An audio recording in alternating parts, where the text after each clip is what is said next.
thanks for coming out to the book launch. At Vancouver's Café Montmartre, author Ryan Knighton launched his new book, Cockeyed, a memoir.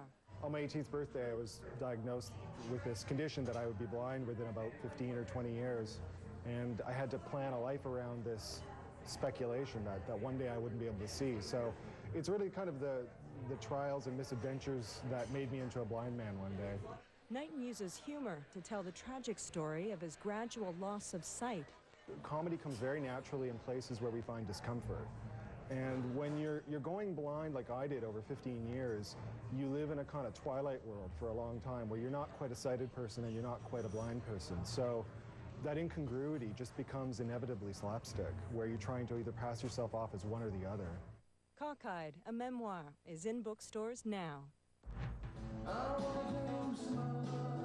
One of Canada's most renowned singer-songwriters, Bruce Cockburn, has released his 29th album entitled Life's Short Call Now. It's a typical Cockburn CD. It's got a range of topics on it. There's a song that I wrote as a result of going to Baghdad, for instance, called This Is Baghdad. The title song is a sort of, gee, it's lonely on the road kind of song. There's some interesting guest vocalists on the album: Ron Sexsmith, Davnett Doyle, Hawksley Workman, Ani DeFranco. We're here doing a video for a song called Different When It Comes to You, which is the closest I get to a straight-ahead love song. And we're doing it in a green screen situation. The surroundings will all kind of be drawn in later. It'll all be animated. She said she wanted me. I had to let her know. There's a lot of faith involved here. You know, you go out and perform in the middle of nothing, but it's fun. And cut. Very nice. Bruce Cockburn is now touring North America in support of his new album. For more information, go to truenorthrecords.com. At Montreal's Contemporary Art Museum, Quebec artist Pascal Grandmaison has opened a new exhibition of photographs. Sometimes it's more about the way you can put a kind of filter on the reality. So I try to work on that side.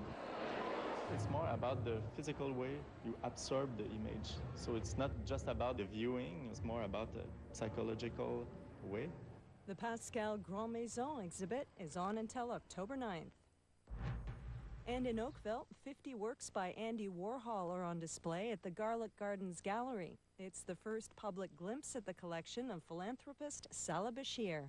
You can't really explain him, but he had his hand on the pulse of society. He was almost like the poet laureate of the United States in that period.